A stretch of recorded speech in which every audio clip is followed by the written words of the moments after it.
comes to having to die for what you believe in, I don't hesitate. मेरे जाने का गम ना करो,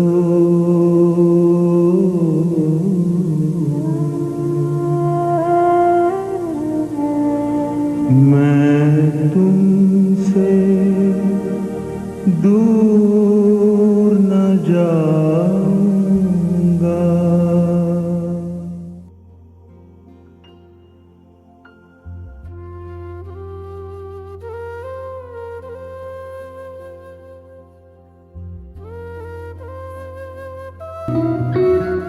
नमस्कार, मैं शुभ्रा शुक्ला और आप देख रहे हैं इंडिया लाइव स्ट्रीम।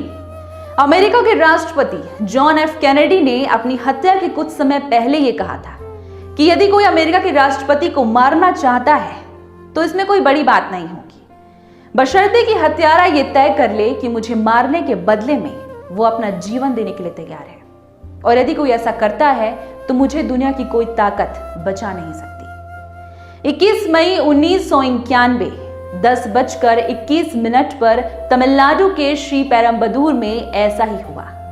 एक 30 साल की नाटी, काली और गठीली लड़की हाथ में चंदन का माला लेकर भारत के पूर्व प्रधानमंत्री राजीव गांधी की ओर बढ़ी, और जैसे ही उसने अपना सिर झुकाया उनका पैर छूने के लिए, वैसे ही कान को बहरा कर देने वाला धमाका हुआ। और यह समय ऐसा था जब मंच पर राजीव गांधी के स्वागत के लिए गीत गाया जा रहा था, कुछ इस तरह कि राजीव गांधी का जीवन हमारा जीवन है, और इंदिरा गांधी के बेटे राजीव गांधी को हमारा जीवन यदि समर्पित नहीं है तो ये जीवन कहाँ का। राजीव गांधी को कवर कर रही एक पत्रकार नीना ने कहा कि मेरी आंखों के सामने बम फटा। नीना याद करते हुए कहती हैं कि मुझे सुमन से बातें करते हुए 2 मिनट भी नहीं हुए थे और मेरी आंखों के सामने ही बम फटा। मैं आमतौर पर सफेद कपड़े नहीं पहनती, लेकिन उस दिन जल्दी जल्दी में एक सफेद साड़ी पहन ली। बम फटते ही मैंने अपनी साड़ी की तरफ देखा। वो पूरी तरह से काली हो चुकी थी और उस पर मांस के टुकड़े और खून के छींटे पड़े हुए थे। ये एक चमत्कार था कि मैं बच गई। मेरे आगे खड़े लोग उस धमाके में मारे गए थे। इसके आगे नीना बताती हैं कि बम के धमाके से पहले पट पट पट की पटाखे की जैसी आवाज सुनाई दी, और फिर एक बड़ा सा हूश हुआ और जोर के धमाके के साथ बम फटा। जब मैं आगे बढ़ी तो मैंने देखा कि लोगों के कपड़ों में आग लगी हुई थी। लोग चीख रहे थे और चारों तरफ भगदड़ मची हुई थी। हमें पता नहीं था कि राजीव गांधी जीवित है या फिर नहीं।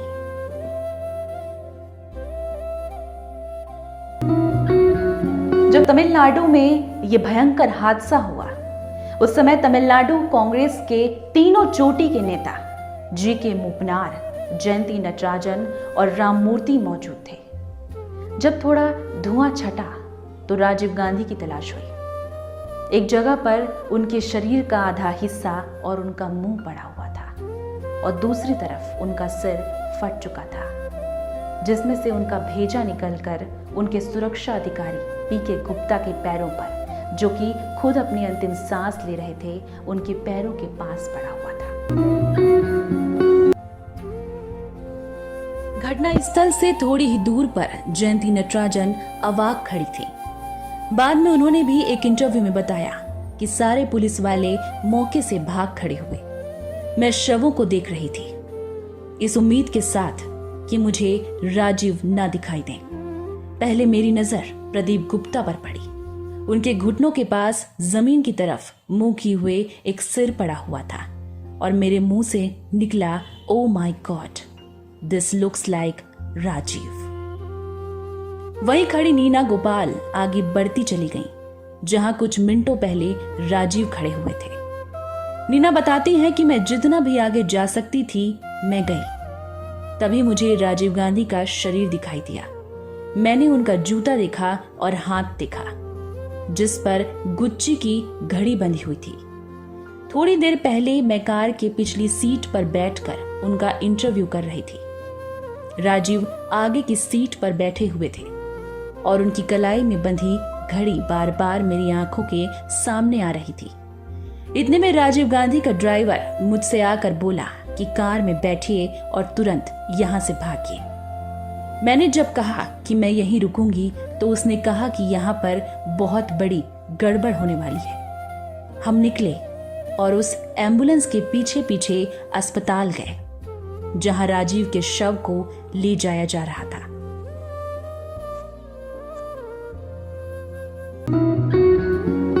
10:25 पर दिल्ली में राजीव गांधी के निवास 10 जनपद पर सन्नाटा छाया हुआ था। राजीव गांधी के निजी सचिव विसेंट जॉर्ज अपने चाणक्यपुरी वाले निवास की ओर प्रस्थान कर चुके थे और जैसे ही जॉर्ज अपने घर के अंदर उन्होंने प्रवेश किया, वैसे ही उनके घर के टेलीफोन की रिंग बजी और दूसरी ओर से उनके एक परिचित ने उन्हें बताया कि चेन्नई में राजीव गांधी के साथ एक बहुत बड़ी दुर्घटना हो चुकी है। जैसे ही जॉर्ज ने ये बात सुनी, वो फिर से 10 जनपद की ओर भागे। दूसरी ओर सोनिया गांधी और प्रियंका गांधी अपने शयन कक्ष की ओर जा चुकी थी और उनके पास भी ये जानने के लिए फोन आया कि राजीव गांधी ठीक हैं या नहीं। इसके बाद सोनिया गांधी ने जॉर्ज को तलब किया, लेकिन जॉर्ज चेन्नई में पी चिदम्बरम की पत्नी नलिनी से बात कर रहे थे। सोनिया गांधी ने कहा कि वो जब तक बात खत्म नहीं कर लेते, सोनिया गांधी कॉल होल्ड में रखेंगी। रशीद किदवई सोनिया गांधी की जीवनी में लिखते हैं कि फोन चेन्नई से था और इस बार फोन करने वाला हर हालत में जॉर्ज या मैडम से बात करना चाहता था। उसने कहा कि वो खुफिया विभाग से है। हैरान परेशान जॉर्ज ने पूछा, राजीव कैसे हैं?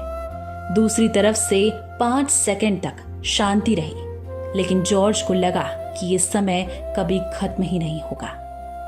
वो भर्राई हुई आवाज में चिल्लाए, तुम बताते क्यों नहीं कि राजीव कैसे हैं? फोन करने वाले ने कहा कि सर, वो अब इस दुनिया में नहीं है, और इसके बाद लाइन डेड हो गई।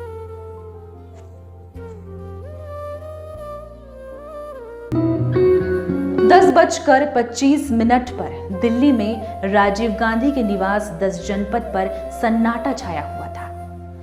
राजीव गांधी के निजी सचिव विसेंट जॉर्ज अपने चाणक्यपुरी वाले निवास की ओर प्रस्थान कर चुके थे और जैसे ही जॉर्ज अपने घर के अंदर उन्होंने प्रवेश किया, वैसे ही उनके घर के टेलीफोन की रिंग बजी और दूसरी ओर से उनके एक परिचित ने उन्हें बताया कि चेन्नई में राजीव गांधी के साथ एक बहुत बड़ी दुर्घटना हो चुकी है। जैसे ही जॉर्ज ने ये बात सुनी, वो फिर से 10 जनपद की ओर भागे। दूसरी ओर सोनिया गांधी और प्रियंका गांधी अपने शयन कक्ष की ओर जा चुकी थी और उनके पास भी ये जानने के लिए फोन आया कि राजीव गांधी ठीक हैं या नहीं। इसके बाद सोनिया गांधी ने जॉर्ज को तलब किया, लेकिन जॉर्ज चेन्नई में पी चिदम्बरम की पत्नी नलिनी से बात कर रहे थे। सोनिया गांधी ने कहा कि वो जब तक बात खत्म नहीं कर लेते, सोनिया गांधी कॉल होल्ड में रखेंगी। जैसे ही जॉर्ज को ये बात पता चली कि राजीव गांधी अब इस दुनिया में नहीं है, वो मैडम मैडम चिल्लाते हुए घर के अंदर भागे और दूसरी तरफ से सोनिया गांधी नाइट गाउन पहने हुए फौरन कमरे से बाहर आई, क्योंकि उन्हें एहसास हो चुका था कि कुछ ना कुछ अनहोनी जरूर हुई है। जॉर्ज हमेशा शांत रहा करते थे, लेकिन उस दिन उन्होंने अपनी कांपती हुई आवाज में कहा कि मैडम, चेन्नई में एक भयानक बम हमला हुआ है। और सोनिया गांधी ने जॉर्ज की आंखों में आंखें डालते हुए पूछा, इज ही अलाइव? और जॉर्ज की चुप्पी ने सोनिया गांधी को सब कुछ बता दिया। राजीव गांधी की इस हत्या की जांच के लिए सीआरपीएफ के आईजी डॉक्टर DR कार्तिकेयन के नेतृत्व में एक जांच दल का गठन किया गया और कुछ ही महीनों में इस हत्या के आरोप में LTTE के 7 सदस्यों को गिरफ्तार कर लिया गया, लेकिन मुख्य अभियुक्त शिवरासन और उनके साथियों ने गिरफ्तारी से पहले ही साइनाइड खा लिया। एक किताब जिसका नाम है my days with Indira Gandhi, इसमें लिखा है कि उन्होंने इंदिरा गांधी की हत्या के कुछ घंटों बाद ही ऑल इंडिया इंस्टीट्यूट के गलियारे में सोनिया गांधी और राजीव गांधी को लड़ते हुए देखा था। राजीव गांधी सोनिया को यह बता रहे थे कि पार्टी चाहती है कि मैं प्रधानमंत्री पद की शपथ लूं। इस पर सोनिया गांधी का कहना था कि हरगिज नहीं, वो तुम्हें भी मार डालेंगे। इस पर राजीव गांधी ने कहा कि मेरे पास दूसरा और कोई विकल्प नहीं है, मैं वैसे भी मारा जाऊंगा। और 7 साल बाद राजीव गांधी के वो शब्द सही सिद्ध हो चुके थे। हमारे अगले एपिसोड में हम चर्चा करेंगे इस बात पर कि आखिर किसने राजीव गांधी की हत्या की थी और आखिर क्यों और कब राजीव गांधी की इस भयानक हत्या का षड्यंत्र रचा गया था। लेकिन तब तक बने रहिए हमारे साथ इंडिया लाइव स्ट्रीम में। और यदि आपको हमारा ये वीडियो पसंद आया तो इस वीडियो को लाइक, कमेंट और शेयर करना ना भूलें और साथ ही हमारे YouTube चैनल को सब्सक्राइब जरूर करें। नमस्कार।